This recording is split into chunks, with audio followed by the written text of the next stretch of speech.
Welcome back, ladies and gentlemen. We have, maybe you can hear me a little better now. Welcome back, ladies and gentlemen. We have another fantastic match coming up for you guys.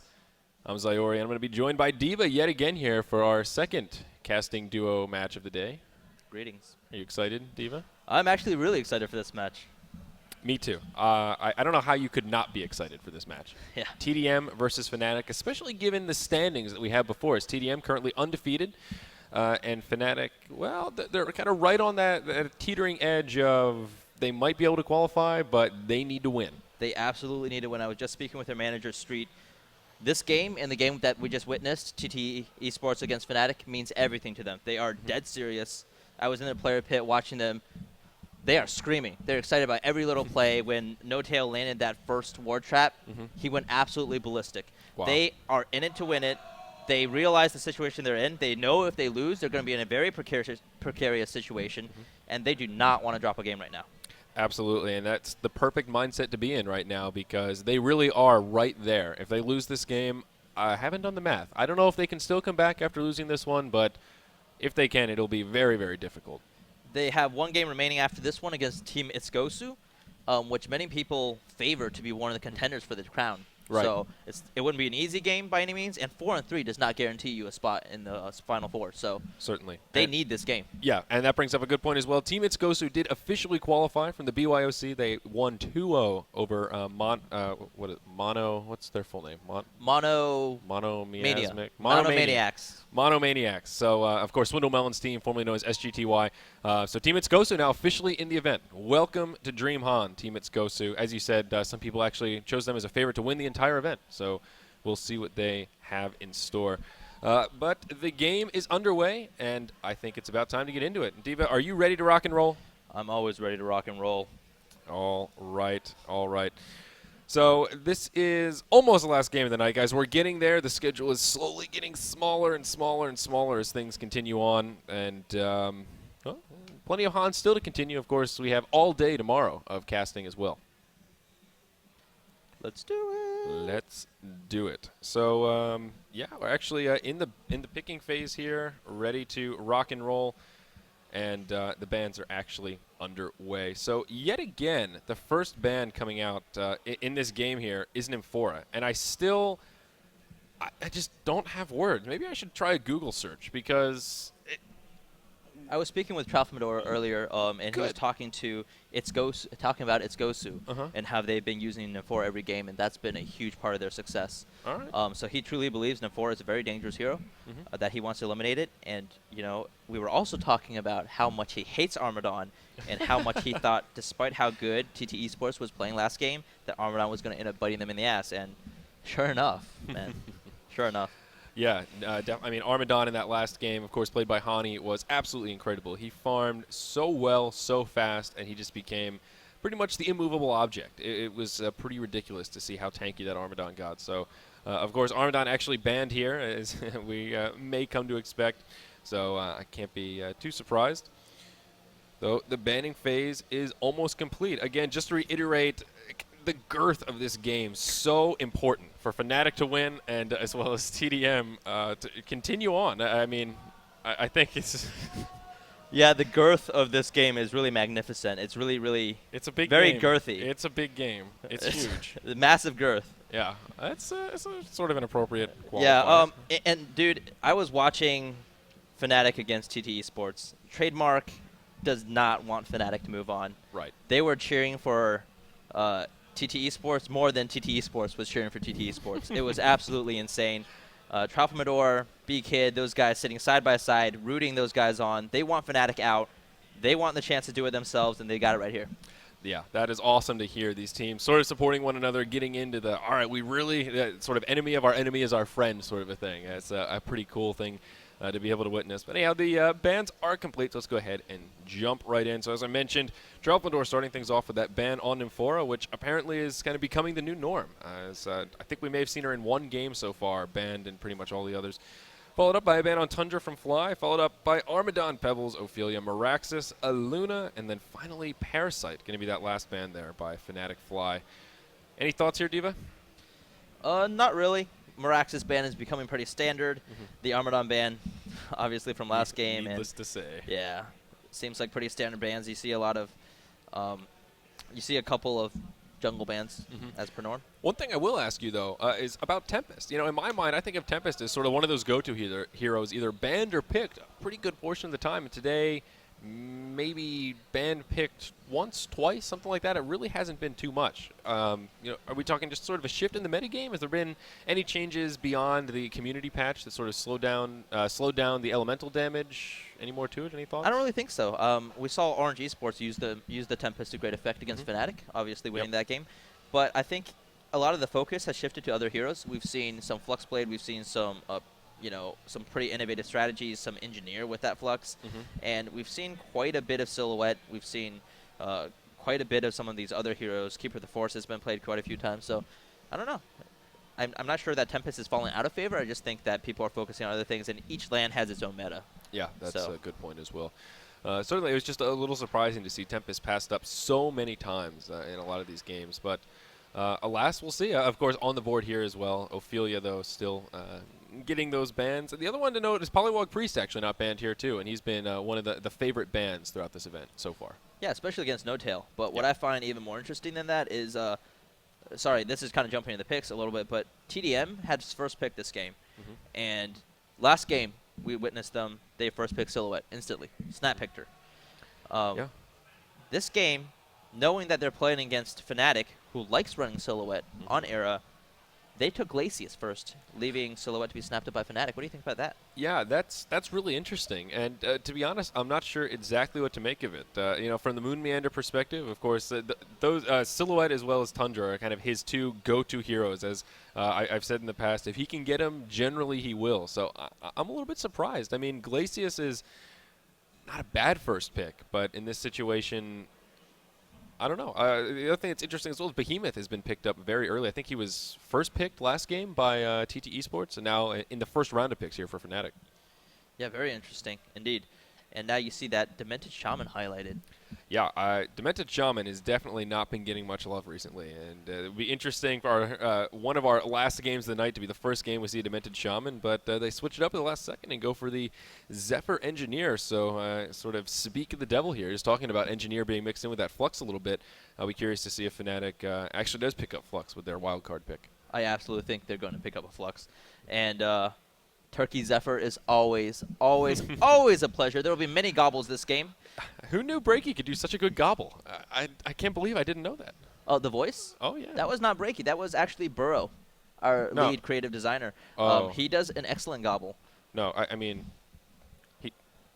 when we were casting earlier, he made a gobble, and I laughed real hard for like 30 seconds.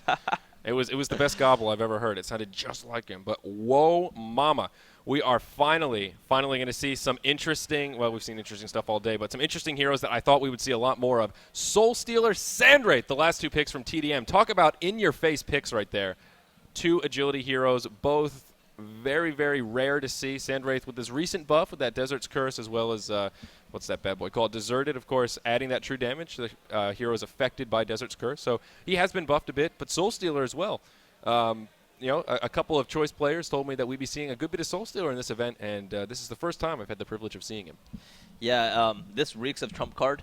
This really, really appears to be something they've been practicing. They've had up their sleeve for a clutch situation, and they want Fnatic out, and this is what they're willing to do it. Yep. Let's see how it works out. Trump cards, more often than not, backfire, actually. So let's check it out. And what's really interesting to me is I was watching Fnatic practice for this event, and Era played a lot of Soul Stealer. And I've been teasing him for the past few months about him never playing Soul Stealer, and he goes, well, Fly never lets me. So it's interesting to see that the Soul Stealer is in this game, but it's on the other team. Yeah, certainly right. So not going to go for that Flux last pick as well. Fnatic actually going to pick up that Polywog Priest that we mentioned earlier on in the picking phase.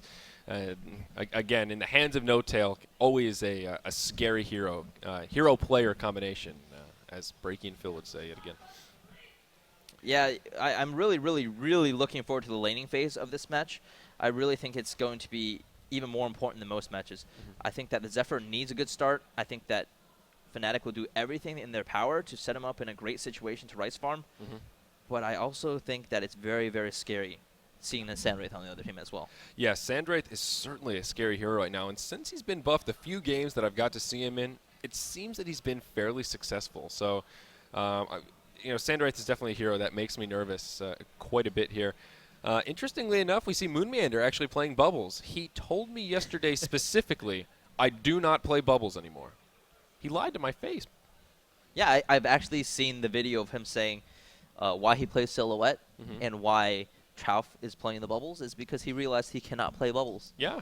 So we'll see. Moonmeander on Bubbles is always interesting. So I have high hopes here. Big expectations for what this Bubbles can do. Looks like it is going to be solo Soul Stealer in the mid lane facing off against Polywog Priest. We are going to get to see a heads-up No-Tail versus B-Kid here in the mid lane, and I think that is going to be a nice treat for us. Yeah, I think No-Tail is well known as one of the best solo mid players in the game, but I think B-Kid is one of the best all-around players. I don't think he gets enough credit for what he brings to the table. He's extremely versatile, can rice farm, he can initiate, he can really bring pretty much anything your team asks of him. And I'm really, really, really interested in this matchup because I think B-Kid will actually come up on top of this. I wouldn't be surprised. I don't know that I've ever seen B-Kid play Soul Stealer, so that's the only thing that makes me a little bit nervous. But as you said, a very versatile player, and I'm sure he has the skills to pay the bills, so to speak. Another interesting facet of this game is both teams lining up for a tri-lane, it looks like. Silhouette, Engineer, and Behemoth here for the Hellborn side going to be facing off against Glacius, Magmus, and Sandwraith, and it looks like we could have some action. Behemoth going to be the first one to be engaged on, and he has taken a lot of damage. Looks like Bloodlust could come out in favor of Trademark eSports, and there it is. Traufmador going to get that Bloodlust on Hani, and what better hero to pick up that Bloodlust than Sandwraith? Absolutely. That was huge. And, that wouldn't have happened if that keg hit from Engineer. That's a very good thing to point out. And but TDM off to a hell of a start. Like you said, they're in this game to win it. They do not want to see Fnatic move on. So, like I said, off to a hell of a start here. But I want to pay a special attention to this middle lane, some action in the other lanes. I really want to pay close attention to see who gets the better of the farm here. Yeah, absolutely. But the bottom lane, I was about to say before that kill went down, I think this lane favors Fnatic. Obviously, that kind of draws back a little bit, giving up the first blood. But they've got an extremely aggressive Engineer Behemoth initiation, and Silhouette can put out a good amount of damage. And you see she's leveled Tree Grapple first, ready with the stun follow-up. Yeah, that's very true. Going to be staggering those stuns, and it is. I guess the double melee with one range here for the Legion side. I mean, tri-lane on tri-lane for me is a little bit out of my element because, as you know, I'm still kind of relatively new to the HON competitive scene relative to some of you HON people that have been doing this since its inception.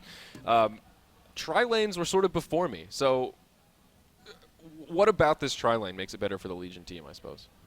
I think it's an advantage for the Hellborn team. Yes, because pardon me. tri-lanes, there are two different types of tri-lanes. You have very aggressive tri-lanes and very passive tri-lanes. And back in the day, when two tri-lanes met each other, there would either be a massive slew of exchanges of kills and be massively entertaining, or there would be a standoff in which both teams watched one of their players farm and no one got any experience and the game took forever. I favor the Hellborn team here because of the length, the range of initiation that Behemoth provides, and then the follow-up stuns from both of the other heroes. Oh, I see. So do you think having two ranged heroes versus just one is going to have a profound impact, or it's just all about that area of influence with the stuns? I think it's all about the area of influence. When you throw three heroes into the pot as opposed to two, the lethality goes up. So being able to chain those stuns is massively important. Yeah, and that's certainly an important thing to point out. So we'll keep kind of a close eye on this bottom lane. Of course, Bloodlust coming very early, but other than that, there's been kind of minimal action between these 6 heroes down here in the bottom lane. Let's take a look at the mid here. Soul Stealer versus Polywog Priest. Who's getting the better of the farm? Soul Stealer sitting 5-5 with Polywog Priest sitting 8-6. So No-Tail slightly ahead to start things off, but per usual, the more last hits B-Kid gets, well, the easier it's going to be for him. Yeah, and you got to look at the mana that's spent as well. Polywog Priest burned all of his mana on Electric Jolt and just picked up a regen rune, so he's kind of in the money right now. Yeah, that is certainly lucky business there. We do have some wards down here in the bottom, so that truly was just, well, let's see what the rune is up there. And actually, this Legion side, I don't know if they have any sight of the runes here. It just got cleared by Nova, yeah, so that is a fast clear. Yeah, exactly right, and that's going to be huge. As we've said time and time again throughout this cast today, especially in a heads-up mid lane, rune control is so important. Absolutely, especially with No-Tail's Polywog. No-Tail is a notorious rune whore. Definitely right. Up in the top lane, Moonmeander actually taking out Fly here. and I actually just caught the tail end of it, but Bubbles able to secure a kill onto Zephyr, which is certainly good news here for our Legion side. We see some action potentially shaping up here in middle. Engineers looking for an outlet to go gank, but Glacius is kind of shadowing him, kind of sensing there might be trouble up.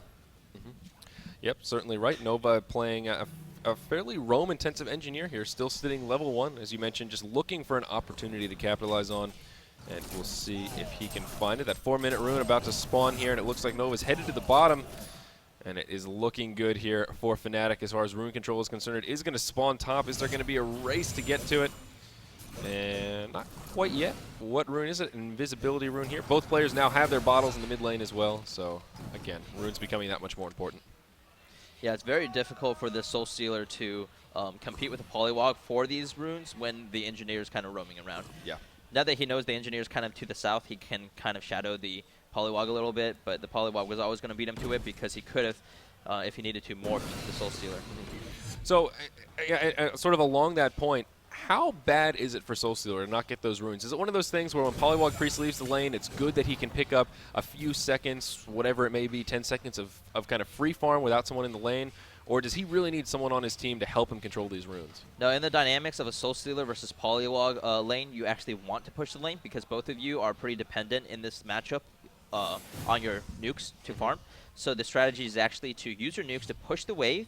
You get all the farm pushed into their tower, so they have to last hit with the tower and use that time to go collect the runes. So that's you use that time from pushing to their tower to get the runes because they have to get the experience where they fall behind. Oh, okay. I see that. It certainly sounds like it makes sense here. Up in the top lane, Zephyr and Bubbles still kind of going head-to-head, and well, Bubbles coming out on top, obviously, sitting level 6 versus the level 5 Zephyr, and just glancing at the GPMs here. Moonmander doing very, very well in this Bubbles, above 300 GPM now. Zephyr down, hovering just above 200. And Sandwraith, speak of the devil, we haven't talked about him in a little while, but free farming his way to victory down here around 340 GPM. Yeah, unfortunately, with the engineer moving around, it's kind of no longer a tri-lane. And with the advantage that the Sandwraith got from the Bloodlust kill, and the Magmus and Glacius power down there, he's kind of had free roam, free farm, and he's going to become a monster unless Fnatic can do something about it.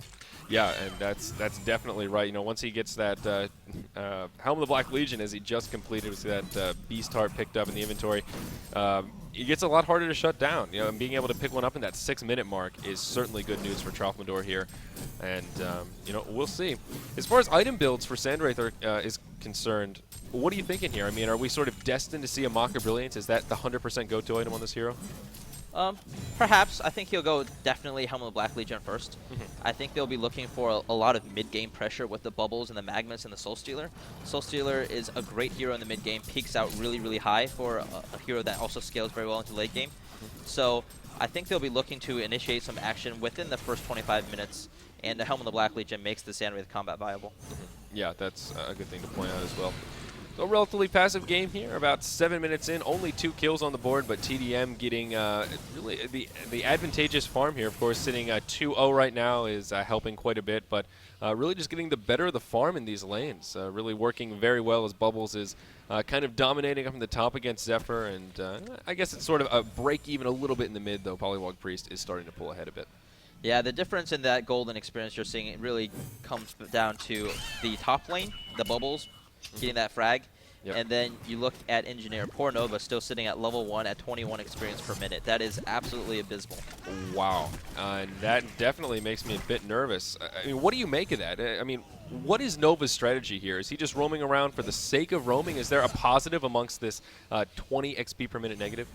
The only thing I can see coming from this is that his teammates are getting more experience where they are getting experience. I don't really see anything coming out of this. He did clear a ward. He's been roaming out a little bit, but he has not applied very effective pressure. Yeah, and that's sort of what it seems. With any kind of roaming support, it seems the key is really to be active enough that you can help set up those kills. Most of your income is going to come from that assist goal, because obviously those supports are not picking up creep kills and generally not picking up hero kills as well. So given that Nova hasn't really been able to set up too many ganks, you know, definitely makes you a little bit nervous as far as what's he going to be able to do. How long is it going to take him to pick up his red boots? And that is certainly a concern. So Silhouette taking a bit of damage from Soul Stealer, though Era just going to be fine in the jungle here, at least for now. Yeah, I'm very concerned about Engineer right now. He's even kind of afraid to step forward and get experience, and finally he does. Uh, he is going to not be very useful unless he gets some levels. Oh, certainly right. So, like you said, he is going to step forward now that Soul Stealer's left the lane. And we could see some action up here in the top. Magma's going to come in and drop the stun. There's the gobble gobble from Turkey Zephyr. Sender going to pick up a kill and a no-tail and actually get denied by the creeps. Very well done by Sender. And it looks like Zephyr is going to be able to survive here and not going to be able to set up a kill by any means. And pardon me here as I go on D&D. Alrighty. That was huge there at the end. I don't know if you picked that up, but Moomiander actually took all of those neutral kills, all 3 of those neutral kills, with a Shell Surf right at the end as Zephyr was trying to pick them up. That was probably about 200 gold worth, so a 400 gold swing. Nice. Yeah, that's a good thing to point out. I think I caught it on cam, though I was totally tunnel visioned on the keyboard. But yeah, no, that's a great thing to point out. Again, glancing at the GPM chart here, Moonmeander farming very, very nicely, sort of neck and neck with Sandwraith, who has slowed down a little bit. Where actually did he get off to? Sitting in the well right now, so he's going to port back, and I'm sure this farm will resume here for Sandwraith, sitting with only 400 gold in the bank. Kind of has that core. I'm sure I'll finish up those boots, and we'll see where he goes from there. Yeah, he got slowed down a little bit because he did go top with his ultimate. He picked it up relatively early. I think most Sandwraiths do elect to pick up the ultimate a bit later, but I think that is a testament to the intent of wanting to get in the action early. Yeah, and it's sort of interesting looking at his build here, seeing 302, not opting for that early Desert's Curse, which, as we mentioned, that really is the source of Sandwraith's recent buff. If he applies Desert's Curse, Deserted will work regardless. It doesn't matter how many heroes are around. So interesting to see Troutlandor not going for Deserted early on, whereas in past Sandwraith games, I think we've actually seen him pick it up at early levels from time to time. Yeah, I think he doesn't want to die. Obviously, that's always the case, but the Dissipate also works well with an early Helm of the Black Legion, which he's been afforded here in this game. That's true. Yeah, that's certainly right. So going for a slightly more tank-oriented build here, I suppose you could say. Up in the top lane, Bubble's actually going to get Ward Trap, but he's going to be able to Shell Surf on out of there, so he's going to be able to survive to tell the tale. And this Ward placement, not so good. Unfortunately, not in range of the tower, so they're not going to be able to use that pushing power that those wards bring, and unfortunately not going to be able to secure a kill with that ultimate. I think that Mr. Moomiander has been going to the gym with B-Kid because that was a hell of a play. He got Ward Trapped, he got Morphed, Ward Trapped, and he was able to avoid being tongue-tied while he Shell Surfed out. He timed it perfectly so he couldn't get casted on. And Zephyr was even there as well. So, you know, hell of a play by Mr. Moomiander. Props to him for escaping that death trap. Yeah, he's looking really good. For a guy that doesn't play Bubbles, he's really playing a damn good Bubbles here. Hopefully he can keep it up. You know, speaking of interesting hero-player combinations, again, B-Kid on this Soul Stealer still continuing to farm very nicely now, on par with Zephyr, just below that 300 GPM mark. And he's having a pretty good time here as well, still sitting 0-0-0, but of course with Soul Stealer, just avoiding death early on is key, at least in my opinion. Yeah, what he's doing really well is that he's farming the waves very safely with his nukes. He's not getting into situations where Polywog Priest can ward trap him, and Polywog has to go elsewhere to look for kills like he did top. And he's out farming the Polywog pretty solidly. Yeah, certainly. It's unfortunate from Polywog's perspective that he wasn't able to set up that kill on Moonmeander, because that was just really a lot of wasted time. As you mentioned, leaving that lane, not picking up a kill, then just wandering all the way back to mid. That's a lot of time that B-Kid spent farming, and, well, it's paid off. He's definitely a good bit ahead of good old no-tail there. Troutlandor, though, all the while is just free farming down here in this bottom lane. Looks like Fnatic has pretty much just sacked it and said, you know what, we weren't slowing him down anyway, so Trout, you just go for it, my man. And that makes me a little nervous. It's really not too often we see a free farming Sandwraith that ends up not getting out of control. Yeah, they cannot afford to let him just keep playing Hello Kitty online in bottom lane. It's you see this Behemoth coming down, but I don't think he's going to be able to stop him from farming at all, not at this point. Yeah, I'm not sure what Behemoth is really going to be able to do. Throw a Fissure Sun, put on a mana potion, rinse and repeat once or twice. Sandwraith keeps farming. Other than that, though, we're going to see Sandwraith ult in up to the top. Fly going to pick up that kill onto Z-Freak. Zephyr getting dangerously low here. Bubbles trying to do what he can, but he's going to be in trouble. Down he goes. Sandwraith going to get sheep, and he's going to be able to get out of the ward trap here, but he's still going to be in big trouble. Does not have that Desert's Curse up, and he actually may be able to survive this still. We see some support coming from the mid lane. It is indeed Glacius. What's Glacius going to be able to do, though? Sacrifice himself. Look how noble that Sender is. I hope Troutlandor survives to tell the tale of this, as Sender has been the martyr to keep him alive. Yeah, I'm not sure if he needed to die there. Not so sure either. I'm not sure that Troutlandor might get out alive. This is going to be close. But in any case, that was millimeters there from the fissure block. Yeah, that was very close, pushing him right on the other side. The difference between kind of a sure kill there and, well, Drop the Door surviving. Absolutely.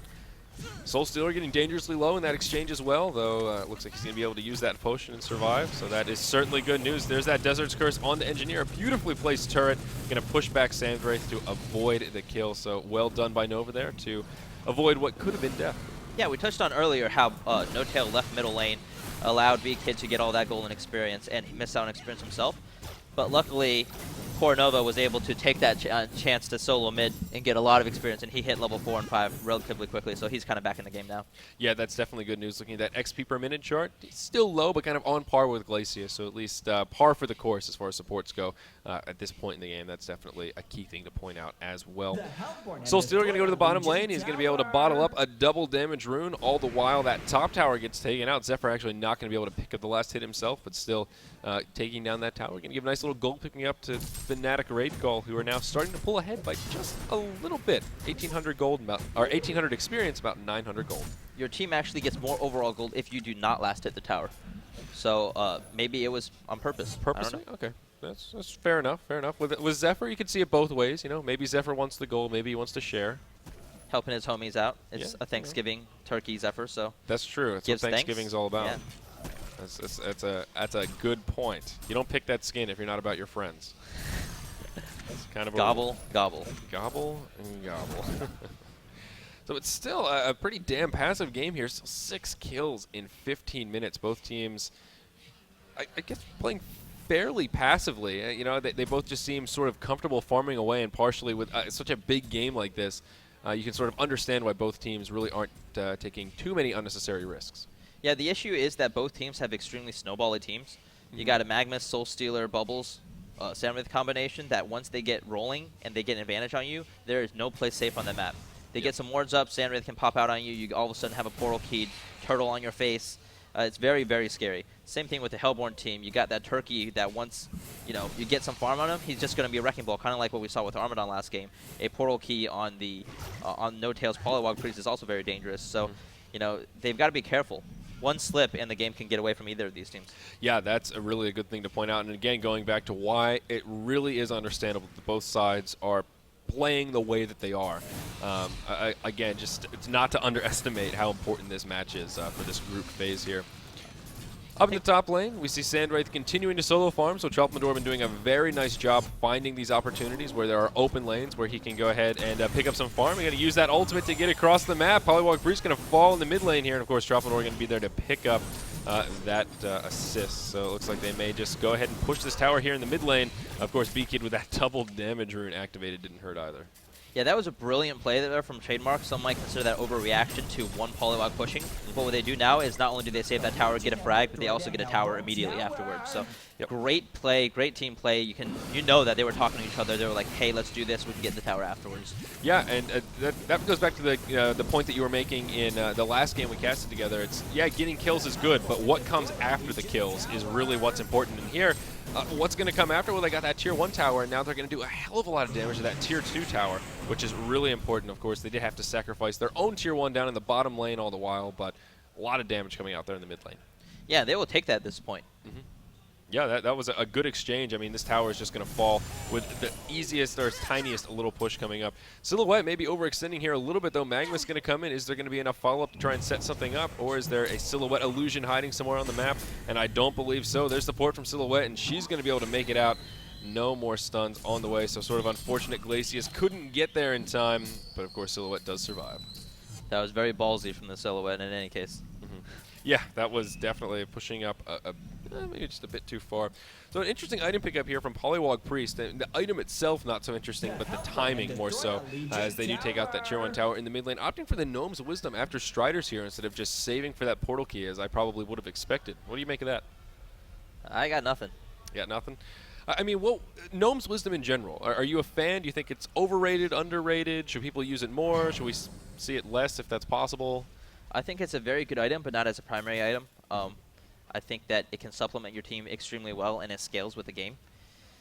However, getting it as a primary item over a tablet or a portal key or anything of that sort seems a bit risky.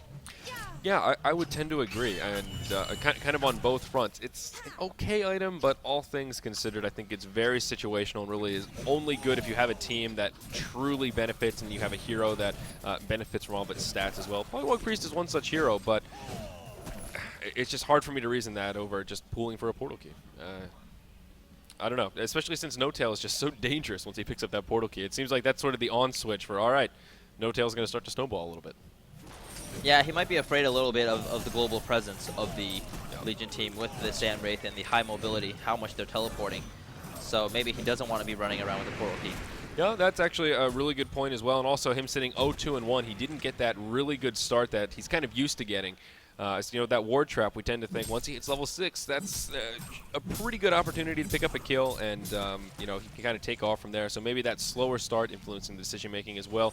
Silhouette, though, kind of out here in no man's land, now going to use the ultimate, and I think Silhouette is going to be in big trouble. Not much he's going to be able to do. We're going to see him port back to the illusion. Era doing everything he can. It is a 4v1 situation. If he survives this, I will be shocked. He's going to try and port out here. Soul Stealer coming in. Are they going to have the damage to finish him off in time? No, they do not, and he survives. Very well played by Era, but maybe more so sloppy play from TDM. Yeah, and while that was happening, there was the most epic chase ever of a hasted Polywog Priest played by No-Tail chasing Moomiander. It was really, really comical because he kept trying to get him. Kept casting spell after spell, and Moomiander kept evading him with his tablet, with all of his abilities, throwing the kelp field while he was in fog. It was great to see, and he really, really showed that he has the moves like Jagger. Exactly right. Soul Stealer here, just going to go ahead and rush a Shrunken Head. Steam Boots straight into that Shrunken Head, sitting without 1,200 gold, so could potentially move into a portal key. Again, what are you thinking about Shrunken Head on Soul Stealer here? I'm thinking that is a great pickup, especially with how much farm the Zephyr's getting. A Shrunken Head really, really nullifies the effect of the Zephyr.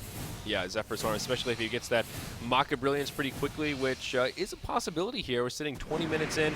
He does have 4K gold, so Zephyr is going to have to make an executive decision here fairly quickly, and I'll be curious to see if he actually picks up that Mock. Always a little bit of a risky choice, as we saw in some previous matches. Up in the top lane, we see Sandwraith in a little bit of a trouble, kind of getting blocked in between the Fissure and the Behemoth wards, though it looks like he is going to be able to survive. So again, unfortunately for No-Tail, using those wards, but still unable to pick up a kill. Yeah, the level 4 Dissipate with investments and the Helm of the Black Legion really, really makes the Sand Wraith a difficult target to take down. And we combine it with how evasive Moomiander's being, I'm sure that No-Tail right now is extremely frustrated that he's gotten 0 kills, only 1 assist. Yeah, he must be. It just seems so out of character. If we pull up some replays of No-Tail playing Polywog Priest, this is definitely not the way it usually goes down. So I would say frustration is maybe a bit of an understatement even at this point. And on that note, let's actually take a look at the GPM here and just see where everyone's at. Zephyr leading the way kind of with flying colors here, about 430 GPM. But we see Soul Stealer just nipping at his heels, bordering that 400 GPM mark, and Sandwraith as well as Bubbles not doing too shabby themselves.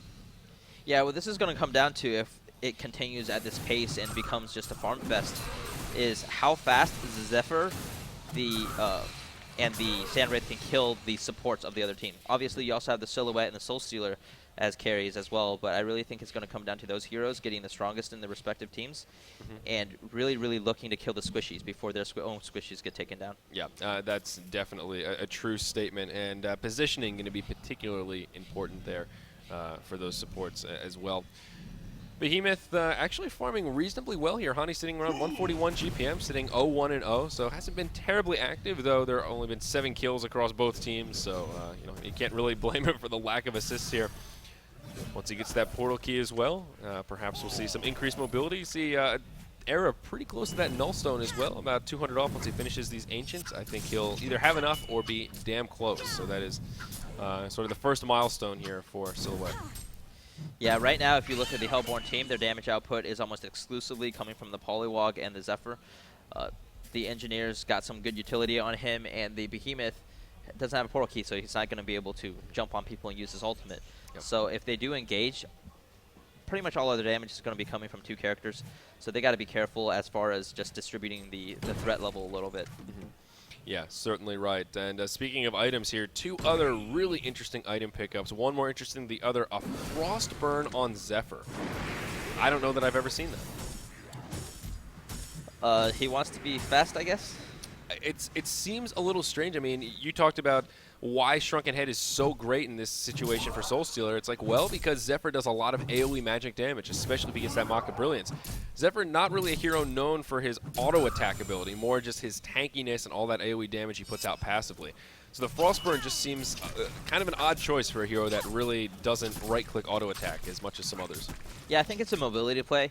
If you look at the Legion team, okay. The Sandwraith is a very, very good chasing hero, especially later in the game. Having that fast speed on Zephyr combined with all of his abilities is very, very useful. He's got the 10% bonus movement speed from Windshield already. His resting movement speed is at 405, so it's very, very fast hero right now. Yeah, that's actually true. I'll be honest, when you first said that, I thought you were just joking. That's why I kind of didn't follow up there. But yeah, when you put it together like that, it actually makes sense. So a really interesting, kind of an innovative item pickup from Fly here. And I'll be curious to see, you know, if that actually does make him fast enough to get away from the Sandwraith with Desert's Curse. It's not even just about getting away from, but it's chasing as well. When the Sandwraith pops his Desert's Curse, he can run a little bit faster, and then he will need a chase to get kills because of all the disables on the Legion team. Yeah, certainly right. We see Moonmeander in a little bit of trouble, though. He's going to get taken out. Era actually going to be the one to pick up that kill. So unfortunately, it looks like Moonmeander going to overextend a little bit. Glacius going to port out at the side shop there, and he will survive safe and sound. We do see Behemoth with an invisibility rune active, looking for an opportunity here in the mid lane, although he doesn't have any teammates nearby, so I don't think he's going to be able to set anything up too soon, though he does have another 30 seconds or so left on that invisibility. Sandwraith, of course, that second item that I said was interesting is the Sword of the Highest. Maybe not so interesting, but he is very, very close to that Mock of Brilliance, which is pretty much when Sandwraith turns from a hero that's annoying to a hero that is scary. And really annoying. Yeah, you called it earlier. Mock of Brilliance, great item on the hero. It's pretty standard nowadays to see Helm of the Black Legion and Mystic Vestments picked up first. But I want to go back to that kill on Moonmeander. Finally, Noteo picked up that portal key that we talked about earlier as an option, and that's really what set up the kill. Yeah, very true. I actually didn't notice the item pickup, but certainly right. We do see a very aggressive Kongor attempt here from Fnatic Raid Call, and they counter-warded the area. It looks like it's going to go completely unchecked. I would imagine TDM might be somewhat suspicious given there's no one in the lanes, but they're not even going to move towards the Kongor pit. Well, they're starting to, but it's going to be too late. Kongor's been slain. The token's going to end up in the hands of Mr. Zephyr there.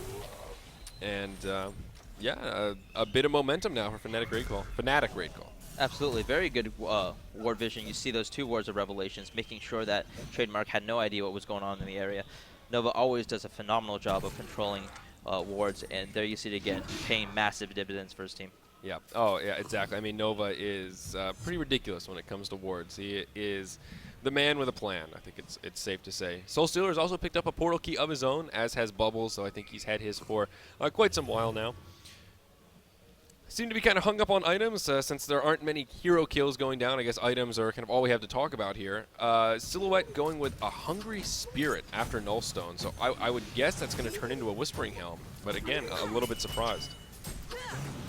Yeah, it looks like they're going for a lot of sustained damage. Lifesteal obviously only really good if you are able to get attacks off after you're missing health already. Kind of counting on the fact that the Legion team is, going to be doing damage over time, but I don't know. I'd still be a little bit scared of the burst damage that can come out from the Legion team. Yeah, that definitely seems like a bit of a risky item pickup. I'm just such a big fan of that portal key on Silhouette. I used to think it was a little silly, but it just gives you so many options as far as engaging and getting those ridiculously long tree grapples. Especially if you're a player that's pretty quick to react and all that stuff, it can be very good defensively as well. Down to the bottom lane, though, Tralfmador going to get taken out. The pain train came, and he was standing on the railroad tracks. Down he went in a matter of seconds. Really not much Tralf could do there. The portal key, man, has set up another gank. That's a huge one on Tralfmador, not only because it killed the Sandwraith, but that's a free tower right there. Yep, again, that follow-up after the kill really being the key, and now they're going to be able to even move in, maybe pressure this Tier 3, could force a glyph being used, or maybe even some overcommitment from TDM if they're feeling particularly antsy. But they're just going to go straight in. Zephyr going to go balls to the wall. Of course, he does have that token as well, so he can afford to just man up, tank this tower, and they're going to get the tower down to about half health here. We'll see when TDM decides to check it. Looks like Tralfmador going to be dead for another 12 seconds or so, and looks like that will be the cue here for our Hellborn side to back up. This really reminds me of the last DreamHack event when we saw Trixie play Zephyr time after time after time and teams not banning it. And then going back to Armadon from last game, I'm starting to think that the identity of Fnatic Raid Call is really tanky carries. Perhaps. I mean, there's definitely a trend growing here. This Zephyr is slowly getting a little bit more beefy. Again, looking at the GPM chart, he's been #1 on this chart for quite some time, and it's just steadily going up. Now, getting closer to that 450 GPM mark. So you're certainly right. He is getting very, very scary. Of course, does have that Soul's Bulwark, and I can only imagine he'll be moving into a demonic breastplate well, once he has the appropriate economic status. Yeah, absolutely. He's getting very, very scary. He's got that natural evasion with that high armor investments. He's fast, like we talked about earlier. And he's got a token. Those are pretty nice. Yeah, the tokens are pretty nice. Sometimes hard to come by, but certainly a valuable addition to the inventory. And Magma's now picking up his portal key. So portal keys all around in this game. Looks like we are up to 4 and still counting. So we'll see here. 3 of them, of course, on the Legion side. So that gives them quite a bit of initiation power. And perhaps that will be their cue to be a little bit more aggressive here and try and set up some kills. We're going to see Sender get caught by Era. Going to get smacked down as well. And we'll see where Era goes from here. He could be in a little bit of a sticky situation as well. Does he have an illusion? Oh, there it is, in the mid lane. So never mind. He should be just fine. Yeah, you see that Hani just picked up enough gold for his own portal key, so that'll be number 5 in the game. Ah, all right. There we go. So portal keys all around. Yeah, I'm a strong believer in Zefeek being an incredible player, so I'm interested to see what he can do for his team now. They're kind of in the back foot now. He needs to use that portal key to their team's advantage. They have 3 portal keys. They need to make something happen right now. Yeah, exactly right. And wow, that real advantage that our Hellborn side has picked up feels like it almost came out of nowhere. I mean, 6-4 doesn't feel like that significant of a hero kill advantage, but 8,000 gold, 6.3k experience difference in favor of Fnatic Raid Call. And they're about to get this tier 2 tower here in the top lane. I believe the last outer remaining tower here for the Legion side. Indeed it is. Going to further their farm up to about 10k gold now. Yeah, that tower advantage is doing massive work for them, as well as getting that Conquer. Oh, yeah, exactly right. I mean, looking at the towers, still 2 tier 1 towers remaining for Fnatic Raid Call. So you're exactly right. Having all those towers still up is really, really hurting this Legion side. And, you know, as we're talking about, you know, now that they have these portal keys, it's getting close to that time when TDM is going to need to group up and look for those opportunities, you know, sort of try and find these team fights, find these exchanges, and make use of their mobility. Yeah, the problem is, though, Fnatic Raid Call is such a methodical and experienced team. Look at their ward coverage. They have extremely aggressive wards, so that not only can they find places to initiate like Era did on Sender, but they can find, they know where the Legion team is going to be coming from. You see all those portal keys, they're going to see where they're going to be able to portal key from. That's and true. That offers them a huge defensive advantage as well. Yeah, interesting how in this case a good defense is a what's that? Is the best offense? Yeah, that's or something of the like. The best defense is a good offense, something like that. But seems to be the case here at least, having those aggressive wards. You make a good point though. It makes it very difficult for TDM. I think that's a really good way to just describe Fnatic's playstyle in general. Very methodical. You know, you could say at times maybe a little bit predictable, but I think methodical has a more positive connotation at least.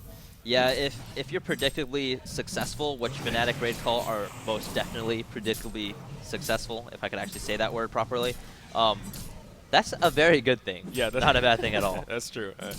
I suppose that is a good thing, but just a good word to apply to their team that I don't know I've ever paired quite together. And that certainly is. I mean, they can be a frustrating team to deal with, especially in a situation like this. Their positioning I've been tunnel visioning on this mini-map, and their positioning has been very, very spot on to find positions to farm, but also avoid these fights that they know TDM's looking for. Absolutely. They do not want to allow teams to claw back in the game. That is something that they are extremely good at. You very rarely see Fnatic throw a game. Yeah, they're very, very patient. You know, they're just going to sit back, keep farming, just keep rotating about the map to try and avoid TDM. They're going to just continue this lead. They know they have the map control, and they're going to continue to capitalize on it. Hopefully just going to wait, or from their perspective, hopefully waiting for TDM to just get a little bit antsy, get hyper-aggressive, and make that fatal misstep that could cost them the game. The problem with TDM's items right now is they have no power items. You look at their portal keys, and that's all fine and dandy. The Mock of Brilliance is pretty powerful, but they don't have anything that screams, I'm going to kill you very, very quickly, deal with me. I would like to see the Soul Stealer pick up something to the tune of a Shield Breaker, which would be massively helpful to allow them to focus fire a hero. Yeah. Especially given that Silhouette just picked up a Shrunken Head, so. Yeah, we'll see what he moves into. I mean, he's got almost 3,400 gold in the bank. So, you know, Shield Breaker, even a Geometer's Bane would be a step in the right direction, though. I do tend to agree. I think kind of a more DPS-intensive item, like just going all out with that Shield Breaker would probably be the way to go. Yeah, he just needs more deeps. I'm sure Geometers would be good. A Savage Mace would be good. He needs some form of damage right about now. Yeah, timing, of course, is key as well. So maybe transitioning into the Geometer's Bane after the Shield Breaker would be an appropriate course of action. But we'll see. Tralfmador continuing to farm very nicely, solo farming away in this bottom lane as he seems to have made a trend out of in this match. And, well, just happy to keep on doing it. Again, glancing at that GPM chart, both him and Soulsteel are farming very nicely, but Zephyr as well as Silhouette starting to take over, both now around that 450 GPM mark, and they're going to start to get out of control. Yeah, and you cannot underestimate the power of the Kongor and the tower kills for the support players as well. You look at Glacius, he's got 5 creep kills and only 93 GPM. Meanwhile, Nova's got 19 creep kills and 155 GPM. I promise you, I think I can still do math, that those 14 creep kills are not making up that much GPM. A lot of that is coming from the tower kills, and because of that, he's had a Bound Eye for a very long time now, controlling the map, placing wards everywhere that they need it. He's been a massive force as far as controlling the map. Meanwhile, poor Sender's kind of broke. Yeah. Well, no, that's definitely true. That sort of trickle-down effect, Reaganomics coming into play here. We see our supports picking up some of that gold, as you were saying, and that's definitely a good thing. You know, that's one thing you can look at in a game to compare the teams is, well, where are their supports? Which team's supports are struggling more? And that's usually a pretty good indicator of which team is doing a bit better. Like you said, being able to pick up that Bound Eye so early just gave Fnatic so much map control, and I honestly think that's been one of the primary factors into their success in this match so far. Yeah, Shrunken Head now just picked up on Polywog Priest, and with that said, Soulstealer, bro, you need some deeps, man. Yeah. And he just picked up the Frostburn, is probably going to go the Geometer's Frost Wolf route that you talked about earlier. So what do you think about that? You know, I sort of thought about the Frostburn, but I was like, yeah, I don't know. I would be a little bit surprised to see him do it. It just doesn't. It seems a little bit too well-rounded as far as defensive and offensive, when I thought he would go much more balls to the wall style. It's very indicative that he's not looking to peak now. He's looking to peak highest. So if he wanted to start doing a lot of damage within the next 5 minutes, he'd pick up a Shield Breaker, he'd pick up a Savage Mace. If he wants to have a really good build-up toward that Frost Wolf Skull, toward that Geometer's Bane, he's going to go a Frostburn. And he's saying, I might not be doing a lot of damage for the next 5 minutes because I win this item, but in 15 minutes, you're not going to kill me and I'm going to rape you. Yeah. No, that's certainly a good way to go about it. And I guess thinking about it from that perspective, it's not so surprising, but I was feeling pretty confident about that Shield Breaker prediction. Sandwraith continuing to look pretty dirty here. He has now picked up a Barbed Armor, which is always a powerful item, especially on a hero like Sandwraith, though, who tends to be kind of an in-your-face type of guy with that ultimate. So you know, I'm sure he's happy to pick that up. Of course, giving him a little bit of additional armor as well is certainly helpful. Silhouette putting a little bit of pressure on this bottom, or this top lane, pardon me. Of course, using that Shadow Illusion here to keep Soulstealer busy. Yeah, it's very unfortunate that right now TDM is pretty much just hemmed in on their side of the map. They really have no options to do anything, and you see Fnatic going for another Kongor attempt. I'd be very, very hard-pressed to see Trademark actually make a legitimate attempt to stop this, but they might. Yeah, I think they're going to give it a go at this point. Looks like they are gearing up, headed in that direction. And Conquer only half health, so they do have a little bit of time to spare here. They do have some breathing room, and it depends on how they want to initiate this. There's the Sandwraith ulti. They know exactly what's going on, and they're going to go for it. Where's Sandwraith going to end up? And it's kind of in the middle of the pack, just going to throw that Desert's Curse, and going to continue on here. Polywog Priest going to get that ultimate off. Soulstealer going to be the one that's caught. He does get Force Stick, but unfortunately just not quite enough. Tralfmador actually going to be able to put up that kill onto Nova, but other than that, looking very, very good for our Hellborn side here. TDM slowly starting to crumble. Era picking up the double tap now, and Zephyr just becoming that beefy presence that we all know he can be. Moon Meander on Bubbles actually the only one to survive, and he's still in kind of an awkward position, though I don't think they're going to find him.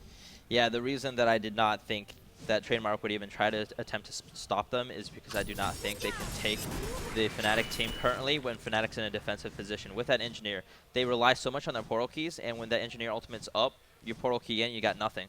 But what happened there wasn't even the Engineer ult owning them, it was even worse. They kind of got, swung out of position by a very aggressive Sandwraith ultimate, and then as Soulstealer went up to help, he got picked off very, very beautifully by No Tail. And getting a Soul Stealer down when the Soul Stealer is, you know, the most farmed hero on a team before he can do anything at all is absolutely massive. Yeah, exactly right. And that was part of, you know, I was like, well, where did Sandwraith end up? And I'm like, oh, okay, so now this is going to be one of these team fights. And TDM was just all over the place. They weren't really concentrated in one area, and Fnatic really was. Their positioning was just superior. Kind of like you said, TDM just not in a great position to try and deal with that Kongor attempt. Token going to end up in the inventory of Silhouette now, as I guess they figure Zephyr is tanky enough that they can give it to their carry to do some DPS here. Zephyr does have that demonic breastplate complete with about 4k gold in the bank, and Silhouette now sitting on about 5k gold. So we'll see Era here make an executive item decision coming up pretty quick. Well, since he has that token, I do think that Doombringer is a very viable item at this point. Really? No, not really. But I know how much you like Doombringers. Yeah. I'm too tired to tell the difference between trolling and serious diva right now. It's difficult at times. There's a very fine line. But we'll see. I mean, you know, with 5k gold, a lot of options available here. I mean, he could even just go all-out DPS. I wouldn't be surprised to see him pick up a Shield Breaker as well to do some pretty serious damage to this Legion side.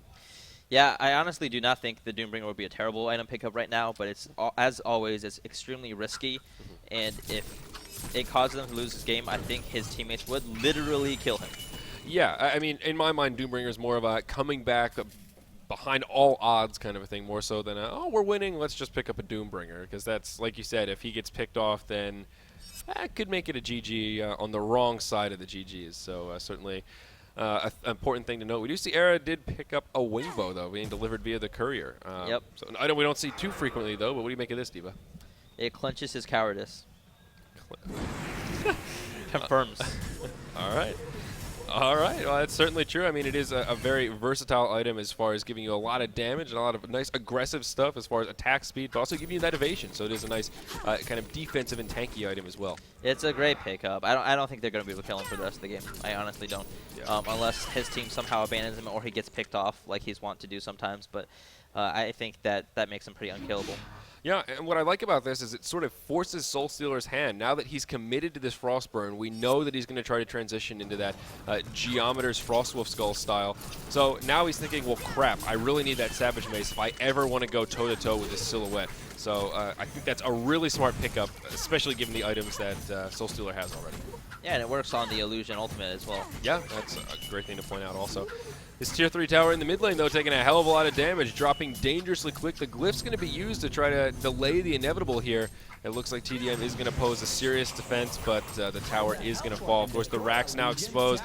Silhouette and Zephyr just in the front lines, playing the bait role right now, trying to get TDM to overcommit, to engage on one of these two heroes. Of course, one very tanky and one fairly tanky as well, though, with a token. Look at that formation from Fnatic. That is methodical, defined. There are literally 3 people standing 2,000 range behind, saying, if you want to initiate on us with your Magmas or your Bubbles, you're initiating on one person. Even the 2 people up front were scattered very, very well. Yeah. Extremely, extremely good play, getting a set of barracks for absolutely nothing. Exactly. I mean, TDM knew that. They saw that and they said, well, what are we going to do here? Drop everything we have on Zephyr so that Polywog Priest can blink in and destroy us? No, we're just going to stand here and watch our, I mean, literally nothing that they could have done something, but, right, the point's the same. So anyhow, we're going to see Fnatic move down to this bottom lane. At some point, TDM's just going to have to man up here, and it looks like that's going to be it. Sandwraith going to use that ultimate, and where's he going to end up? Looks like he is going to try and chase down Engineer. They are going to finish off Engineer, but all the while, Era doing so much damage here. He's on an onslaught, does finish off Z-Freak. Moonmeander doing a nice bit of damage here as well, though, and does pick off Hani. So what was that? A 1-for-1 exchange here. A buyback was used by Hani, so he's going to try to get back to the action. The damage has been done, however. The bottom lane of Rax is now cleared, and it's looking very, very dark for TDM. Yeah, that was absolutely crazy. If you're watching initiation of Magnus there, and as Tralfamador kind of gets destroyed there. Yeah. Getting kind of annihilated. I think you were right about that Wingbow. It's just the icing on the cake. Era just doing so much damage. Sandwraith with his barbed armor activated, doing a good bit of return damage, but still with that token in hand, Era's not too worried. The champion of Nowhere Street, the hat trick, and there it is. The GG well playeds come out, and Fnatic Rage Call going to win to keep themselves alive in this tournament. Absolutely. You saw Fnatic put on their serious face for that game and the game before. It's like, we're going to pick these tank heroes. You're not really going to kill us. We're going to farm. We're going to get strong. And then we're going to make our little campy formation. That is incredibly, incredibly disciplined. Flying V? Yeah, you see a lot of teams when they have an advantage just kind of go, let's just go roll these guys, you know? Let's do it. And that gives an opportunity for this AoE initiation of Magmus, Bubbles, and B-Kid's Soul Stealer to really rip them apart if they let them. But you saw the Magmus trying to initiate, blinking blinking the full distance and still not be in stun range, and then it got morphed by the Polywog Priest and instantly killed. So it's very, very difficult to initiate on a team that is arrayed like that. Certainly right. An interesting statistic here, just looking at the post-game stats, B-Kid ended that game 0-1-0 with 300 creep kills. That was just Farmville on the Han client. I mean, literally, that was the name of the game for him. He didn't kill a single person, didn't even get an assist the entire game. He didn't even milk a cow, man. Yeah, after 42 minutes. So that's sort of shows how passive that game was until the very end there. But a good game nonetheless. It was still, it's good to have a game like that mixed in where even though it is a little bit slow, it does have its dull moments. There's still quite a few powerful takeaways, I think, when it's all said and done. Yeah, it was definitely not your action game. Mm-hmm. Like some people might get bored watching that, but I love these kinds of games, as terrible as that sounds, because it really, really, really defines these teams. You saw how methodical, we brought this up earlier, is something that defines them. They are so methodical, and that was all that game was. Every single action they took had purpose. Every single thing that they did was toward the end goal of winning. Yeah, exactly. I mean, you pointed it out so well at the last engage there when they pushed that mid lane. Just looking at it, it's like, what's TDM doing? Why aren't they defending? But when you look at the inventories, looking at that positioning, just very crisp execution for Fnatic raid call. That's really what it came down to. Yeah, they have absolutely no headless chicken syndrome about 95% of the time, and that level of consistency in this genre leads to wins. Yep, you are certainly right, my friend. So I think we're going to take another break here and hopefully come back. I'm Zyori. I'm Diva. And you are watching DreamHack Summer 2012 live from Jönköping, Sweden. Hopefully you're enjoying yourselves. I know we are. Yeah, we are as well, but we will be right back, guys.